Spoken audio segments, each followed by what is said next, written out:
तो धुरंधर मूवी आप लोगों ने पूरी देख ली होगी, लेकिन आपको इसके वर्ल्ड के बारे में पक्का नहीं समझ में आया होगा कि ये बाबू डकैत, अरशद पप्पू, ये लोग किस गैंग में थे, इन लोगों की कौन सी पॉलिटिकल पार्टी थी, रहमान डकैत की कौन सी पॉलिटिकल पार्टी थी, ये जो जमील जमाली था वो बाद में क्यों रहमान डकैत से गुस्सा हो गया, वो क्यों उसे मरवाना चाह रहा था, लियारी की राजनीति क्या है, किस टाइम पे कौन कौन सी चीजें हुई थी। क्योंकि अगर आप ये वीडियो नहीं देखोगे और इस वर्ल्ड को नहीं समझोगे तो धुरंधर 2 की स्टोरी समझने में आपको बहुत प्रॉब्लम होगी। तो धुरंधर और लियारी के पूरे गैंग को समझने से पहले हमें इस मूवी के स्टार्टिंग में पूरी टाइमलाइन को समझना पड़ेगा कि क्यों, किस तरीके से हमजा अली मजारी लियारी में गया, किस पर्पज की वजह से गया और उसको लियारी पहुंचने में कितनी ज्यादा प्रॉब्लम हुई थी। तो सबसे पहली कहानी शुरू होती है 30 दिसंबर 1999 में, जब गांधार फ्लाइट हाईजैक हुई थी, जहां पे उन आतंकवादियों की मांग होती कि कई सारे आतंकवादियों को छोड़ा जाए, लेकिन यहाँ पर जो आर माधवन के कैरेक्टर होते वो बहुत ज्यादा नेगोशिएट करने के बाद ये जो 3 आतंकवादी होते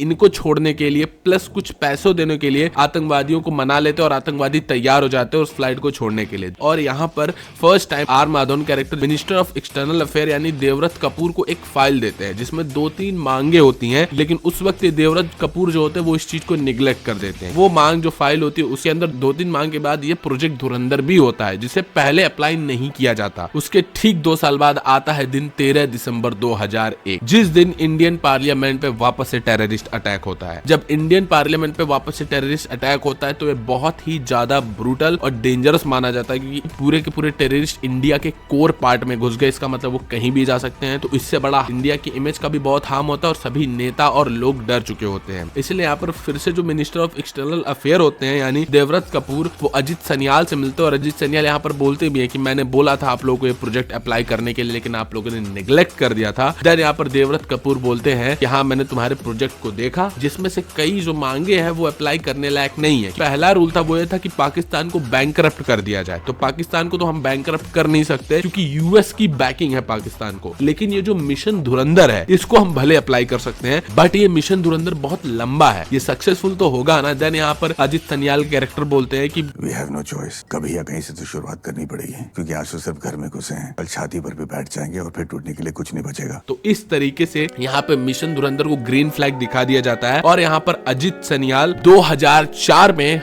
हमजा अली मजारी के कैरेक्टर को पाकिस्तान भेज देते हैं। अब 2001 और 2004 के बीच में जो टाइम लैप्स है, तो उस टाइम के बीच में उन्होंने क्यों नहीं भेजा, उनको भेजने में इतना टाइम क्यों लग गया? वो इसलिए क्योंकि अजित सनियाल धुरंधर के लिए कई सारे परफेक्ट कैंडिडेट्स को चूज करते हैं। अगर आपको लगता है कि धुरंधर केवल सिंगल पर्सन मिशन था, आप गलत सोच रहे हो। धुरंधर में कई सारे स्पाइज होते हैं जिनको एक साथ पाकिस्तान भेजा जाता है। ये जो आप हेलीकॉप्टर में देखते हो इतने सारे लोग जा रहे होते हैं, ये सभी स्पाइज इनडायरेक्टली होते हैं, मुझे जहां तक पता है। बट धुरंधर मल्टीपल स्पाइज का मिशन था, तो इसमें वो लोग स्पाइस को इकट्ठा करते हैं, जिसमें मेन होते हैं जसकीरत सिंह रांगी। जसकीरत सिंह रांगी और बाकी स्पाइस को ट्रेन किया जाता है 2 सालों तक। 2 साल ट्रेन करने के बाद फिर उन्हें पाकिस्तान भेजा जाता है। अब 2004 में पाकिस्तान में Jaskirat Singh Rangi as a Hamza Ali Mazari enter कर जाता है। अब उसको यही सिखा के भेजा जाता है, तुम्हारा उद्देश्य सिर्फ पाकिस्तान में घुसना नहीं है, पूरे जंगल पे राज करना है। अब 2004 में यहाँ पर जब हमजा अली मजारी पहुंच जाता है, देन वो पूरा 1 साल ऑब्जर्व करता है। लेकिन हमजा अली मजारी जिस अंकल जी के पास पहुंचते हैं, जूस वाले जो अंकल जी होते हैं, वो भी एक स्पाई होते हैं। और पहले तो वो अंकल जी इस हमजा अली मजारी का पूरा टेस्ट लेते हैं 1 दिनों तक। जब ये अंकल जी को लगता है कि यहाँ अब हमजा अली मजारी को फील्ड में उतारना चाहिए, देन अब अंकल जी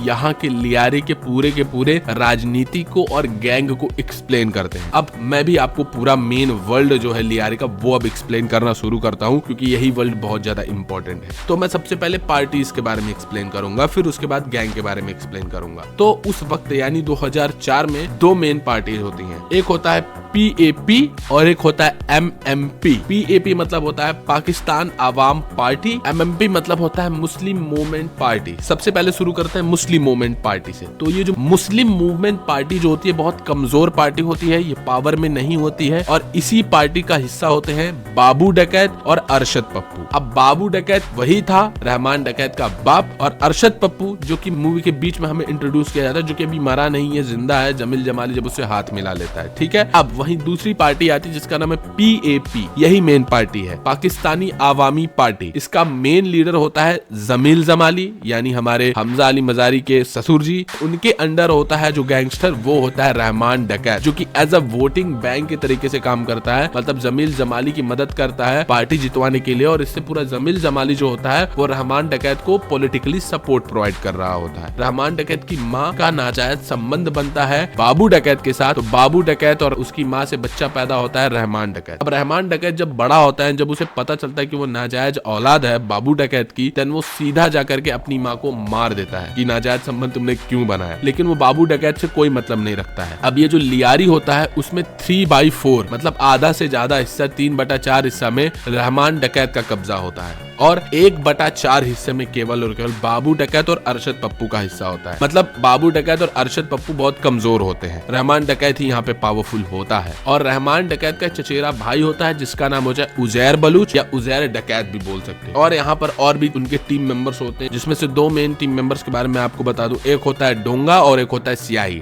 एक और कॉन्सेप्ट में अभी आपको बताऊंगा, बलूचों का कॉन्सेप्ट और पठान का कॉन्सेप्ट। ये बहुत ही ज्यादा इंपॉर्टेंट है समझने के लिए, क्योंकि ये जो अरशद पप्पू और बाबू डकैत होते हैं इनको पठान गैंग भी बोला जाता है, और तो और ये जो रहमान डकैत की गैंग होती है वो बलूच गैंग है। ठीक है, तो ये 2 कंफ्यूज मत करिएगा, बलूच गैंग और पठान गैंग में। उसके बाद अब यहाँ पर हमजा अली मजारी जो होता है उसको उसके अंकल जी बोलते हैं कि तुमको पठान गैंग में नहीं जाना है, तुमको रहमान डकैत की गैंग में जाना है। अब वो ऐसा क्यों बोल रहे होते हैं? क्या इसलिए कि रहमान डकैत ज्यादा पावरफुल है? नहीं, वो इसलिए बोल रहे होते हैं क्योंकि पठान गैंग में बलूचों की कोई वैल्यू नहीं है, लेकिन रहमान डकैत खुद एक बलूच है। तो अगर तुम भी एक बलूच हो तो तुम रहमान डकैत की गैंग में जाओगे तो वहां पे तुमको लोग परेशान नहीं करेंगे, लेकिन एक पठान गैंग में तुम जा नहीं सकते क्योंकि तुम बलूच नहीं हो। अब ये बलूच और पठान क्या है इसके बारे में थोड़ा सा अभी आपको बताऊंगा। उससे पहले मैं आपको और बता दूं कि ये 2 स्पाई के अलावा एक और स्पाई होता है जो कि ऑलरेडी पठान गैंग में होता है, यानी अरशद पप्पू और बाबू डकैत की टीम में होता है, जो कि इस बीच वाले इवेंट के बारे में बताता है कि एक शादी होने वाली है, रहमान डकैत का बेटा जाएगा तो उसके ऊपर हमला होने वाला है। वही तीसरा स्पाई बताता है इन लोगों को, तब ये लोग प्लान एग्जीक्यूट करते हैं। अब ये जो रहमान डकैत होता है, छोटी सी डिटेल है मैंने नोटिस की तो मैं बता दे रहा हूँ। रहमान डकैत के 2 बेटे होते हैं, एक बेटे का नाम होता है नईम बलूच, एक बेटे का नाम होता है सरदार बलूच। अब नईम बलूच जो होता है वही बेटा होता है जो मारा जाता है, और इसकी जो पत्नी होती है उसका नाम इस मूवी में नहीं दिखाया गया, लेकिन वो हिंदू होती है। हाँ, सच में वो हिंदू होती है। मैंने नोटिस किया जब नईम बलूच मर जाता है तो रहमान डकैत उसको दफनाता है, लेकिन उसकी पत्नी बिल्कुल वही हिंदू रीति रिवाज से सफेद साड़ी पहन करके अगरबत्ती जला रही होती है। ये छोटी सी डिटेल जो मैंने नोटिस की थी। खैर, उसके बाद अब मैं बात करता हूँ बलूच और पठान गैंग के कॉन्सेप्ट के बारे में। अब देखो क्या है कि तुम देखे होगे मूवी में जब एक पॉइंट आता है, ISI गैंग में अर्जुन रामपाल जो होता है उसको गन्स चाहिए होती हैं, देन वो रहमान डकैत से हेल्प लेता है। अब यहाँ पे रहमान डकैत तो ओरिजिनल गन बनाता नहीं था, ये लोग नकली गन बनाते थे, मतलब फर्स्ट कॉपी गन बनाते थे। लेकिन अर्जुन रामपाल बोलता है कि आप लोगों को खुद से गन नहीं बनानी है, आप लोगों की टीम में जो बाकी बलूचों के साथ आप कनेक्टेड हैं, जो बाकी बलूचों के मेन लीडर्स हैं, आपको उनसे गन खरीदना है और वो गन खरीद के मुझे दे देना है। अब यहाँ पर उजैर बलूच का बड़ा लॉजिकल क्वेश्चन होता है,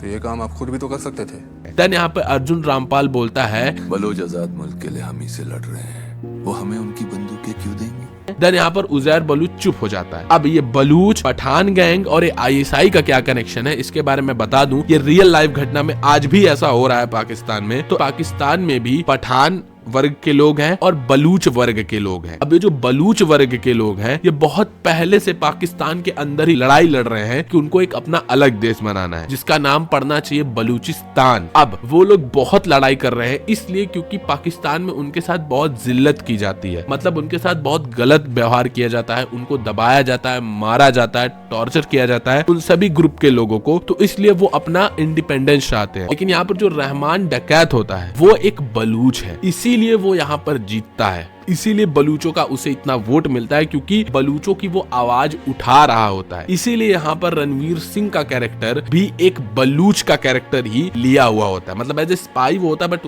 वो बलूच ही होता है। इसीलिए यहाँ पर रहमान डकैत के जब बच्चे को बचाता है तो रहमान डकैत जब उसे पैसा देता है तो बोलता है मुझे पैसे नहीं चाहिए मियां, आजादी से लेकर आज तक पाकिस्तान में हम बलोचों को कभी अपना हक नहीं मिला, आपने हमें पहचान दिलाई, उसके बदले में मेरे हिस्से में जो बन सका मैंने वही करने की कोशिश की। इसीलिए यहाँ पर रहमान डकैत की टीम में उससे को शामिल किया जाता है क्योंकि वो भी एक बलूच होता है। और यहाँ पर जब रहमान डकैत जाता है इस बुढ़े के पास जो कि गन दे रहा होता है, जहाँ पर रहमान डकैत का डांस भी काफी वायरल हुआ था, वो भी सब बलूच ही होते हैं और उन सबका भी मेन पर्पज होता है कि अलग अपना देश बनाए जिसका नाम बलूचिस्तान पड़े। उन लोगों का यही मेन पर्पज होता है और इसीलिए वो रहमान डकैत को एज अ गन देते हैं। लेकिन वही मूवी के बीच में रहमान डकैत अपने ही कौम को धोखा दे देता है और बलूचों को ना सपोर्ट करके आईएसआई वालों को सपोर्ट करने लग जाता है और सारी गन बलूचों से खरीद के आईएसआई वालों को देने लग जाता है। और इसीलिए तो बीच में रणवीर सिंह का कैरेक्टर रहमान डकैत से बोलता है, ये गलत है रहमान भाई, अपनों से ही गद्दारी कर रहे हैं आप, बच्चे कट रहे हैं, औरतों की इज्जत लूटी जा रही है, ये हमारी कौम खत्म करने पर तुले आप इन्हीं के साथ। अब 2004 में हमजा पाकिस्तान आया होता है, वो एक साल वेट करता है तो 2005 आता है। 2005 में वो रहमान डकैत की गैंग में शामिल होता है। रहमान डकैत की गैंग में शामिल होकर के फिर रहमान डकैत को मैनिपुलेट करता है और रहमान डकैत अपने बाप यानी बाबू डकैत को मार देता है। और बाबू डकैत को मारने के बाद जहां पर अब 1/3 हिस्सा बाबू डकैत और अरशद पप्पू का होता है वो भी उनसे छिन जाता है। मतलब पूरे लियारी पे अब रहमान डकैत का कब्जा हो जाता है। अरशद पप्पू के पास कुछ भी नहीं बचता, वो बस जिंदा होता है और उसको मूवी की स्टार्टिंग में दिखाया भी नहीं, वो मूवी के बीच में आता है। अब इसी के साथ 2005 से जो टाइम होता है वो आगे बढ़ता है और टाइम पहुंचता है 2007 में रहमान डकैत जो होता है वो पूरे पार्टी का इलेक्शन जो होता है वो इलेक्शन को जीत जाता है और फिर से पीएपी पार्टी मतलब पाकिस्तान आवामी पार्टी की सरकार आ जाती है पूरे के पूरे लियारी में। अब पूरे के पूरे लियारी में पाकिस्तान आवामी पार्टी का जब सरकार आ जाती है, अब यहाँ पे रहमान डकैत सोचता है कि उसे अपनी खुद की सरकार बनानी चाहिए। क्यों? क्योंकि उसका बहुत ज्यादा पावर है, तो इसीलिए वो अपनी खुद की सरकार बनाने का सोचता है जिसका नाम वो रखता है PAC, पीपुल्स अमन कमेटी। और इसी वक्त जब वो ये चीज डिसाइड करता है तो इसी पॉइंट ऑफ टाइम पे रहमान डकैत ISI एजेंट अर्जुन रामपाल से मिलता है जो कि 2007 से लेके 2008-9 के बीच का वक्त होता है, क्योंकि 2009 में 26/11 का अटैक हुआ होता है। तो 2009 और 2007 के बीच की मैं पूरी टाइमलाइन आपको बता रहा हूँ। इसी टाइमलाइन में वो ISI एजेंट अर्जुन रामपाल से मिलता है और वहीं दूसरी तरफ इसी टाइमलाइन में एंट्री होती है SP चौधरी असलम की। इस टाइम से करीबन 5-6 साल पहले, यानी मैं बोलूँ तो 2005-4 से पहले SP चौधरी असलम लियारी में था और लियारी में एज अ SP पोस्टेड था। लेकिन इसको देखा कि बहुत ही ज्यादा रहमान डकैत और यहाँ की गैंग को परेशान कर रहा है, तो जमाल जमाली ही था जो इसको यहाँ से हटा दिया SP पद से। और ये जो SP था SP चौधरी असलम, इसका एक दोस्त था जो कि एक बलूच था। वो SP चौधरी असलम को धोखा देता है और SP चौधरी असलम की पत्नी के साथ सेक्सुअल संबंध बनाता है और ये चीज जब SP चौधरी असलम को पता चलती है तो SP चौधरी असलम उसे मार देता है। इसी रीजन की वजह से SP चौधरी असलम किसी भी बलूचों के ऊपर यकीन नहीं करता है और सभी बलूचों की उसकी दुश्मनी होती है। इसकी मूवी में हमें दिखाया भी जाता है कि SP चौधरी असलम उन बड़े साहब के लिए काम कर रहा होता है और ये बड़े साहब जो वो ड्रग्स का इंपोर्ट करा रहे होते हैं पाकिस्तान में, लेकिन ये कुछ बंदे होते हैं जो कि ड्रग्स को चुरा लेते हैं और उसकी जगह टेलकम पाउडर डाल के वो भेजने की कोशिश करते हैं। देन यहाँ पर SP चौधरी असलम आता है और इन लोंडों को मार देता है ये बोलते हुए कि तुम लोगों ने बड़े साहब को धोखा दिया है, तुम लोगों ने ड्रग्स को चुराने की कोशिश की, उसमें टेलकम पाउडर डाल दिया।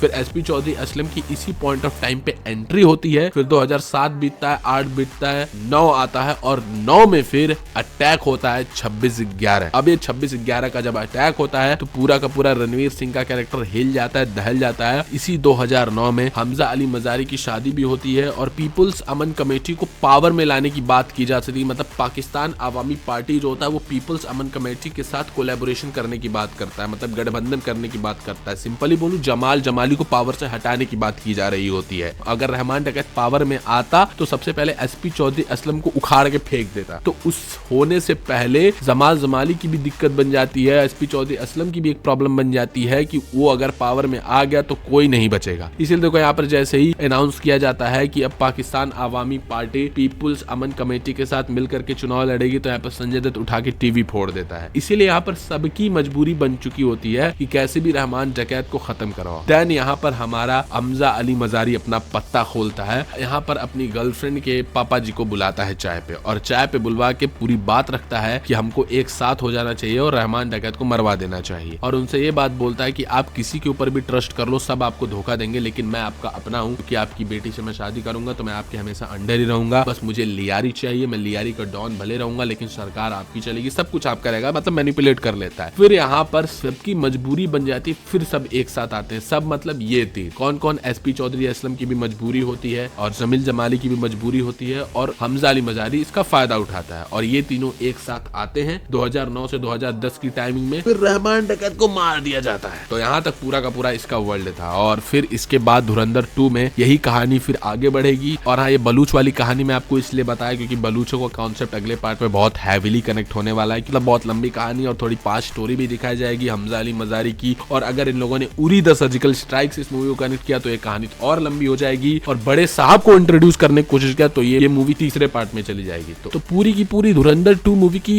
कहानी क्या होगी उसके पूरा प्रेडिक्शन मैंने किया है। यहाँ पर ये वीडियो आ रही है, जाके जरूर देखो, मजा आ जाएगा देख करके।